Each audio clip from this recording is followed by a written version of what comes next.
శ్రీనివాసరావు ఎరగనంటారు యువతలో అలా ఎప్పుడైతే పోయినాడు వెళ్ళిపోయాడు. నారాయణ పట్నాడు అంగరంగ వైభవంగా పెళ్లి జరుగుతున్నాడు. పెళ్లి జరుగుతుంటే అప్పుడు కూడా నారాయణ పట్నాడు నారదుల వాడు అన్నారు,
పిల్లాడుతున్నాడు. నువ్వు వెంటనే వెళ్ళకపోతే నీ కాపురం కుంగుపాలైపోతాడు, నీ కాపురం మంట వెళ్ళిపోతాడు అని ఎప్పుడైతే పోయినా చెప్తుందో అప్పుడు కూడా లక్ష్మీదేవి కూడా పరిగెత్తుకుంటా వెళ్ళి నాదోయ్ నాదోయ్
మహారాత్రి స్వామి రాంబాబు గారు వారి పేరు చెప్పి పేరు చెప్పి మన వెంకటరమణ పేరు చెప్పి మన గ్రామ పేరు చెప్పి నడుగారు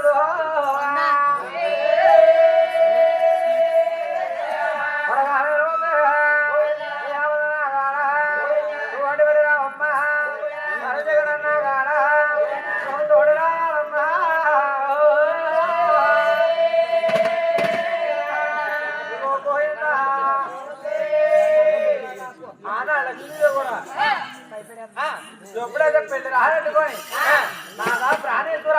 వాళ్ళ ఆడిపోతాను వదిలేసి నువ్వు చూడదా మా హరిపిల్లి ఆడుతున్నావు. ఎప్పుడైతే మా హరిపిల్లి ఆడుతున్నావు అన్నదో ఆనాడు శ్రీనివాసుడు అన్నాడు, దేవి ఆనాడు నిన్ను చూడగా నేను కొట్టలేదు తిట్టలేదు, భృగు మహర్షి తండ్రిని తాపు సిగ్గుగా నువ్వు చూడ పలాపులు పట్టణం అలిగెళ్ళిపోయావు నాదా.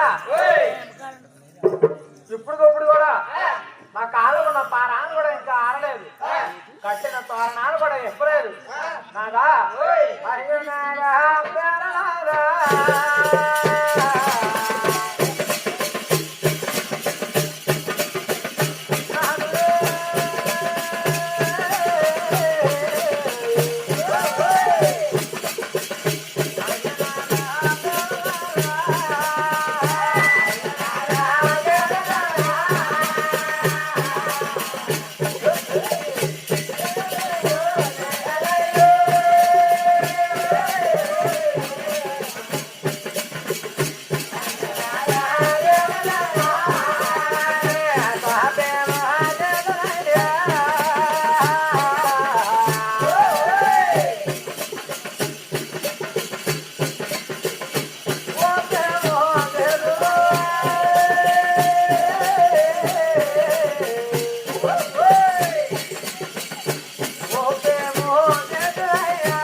పాడావు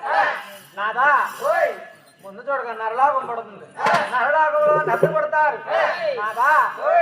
ఈ లోకంలో నిందాలో నిర్మయ్యారేనో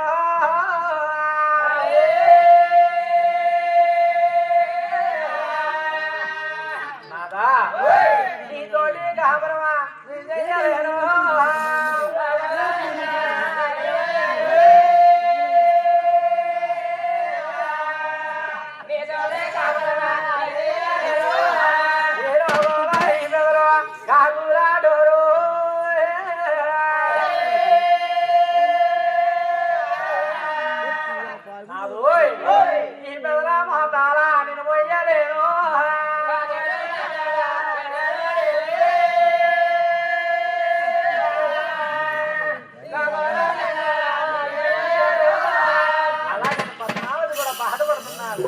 ఎప్పుడైతే బాధపడుతున్నాదో ఆయన లక్ష్మీదేవి కూడా 14 వరం ఇస్తున్నాడు లక్ష్మీదేవి అంటున్నాడు దేవి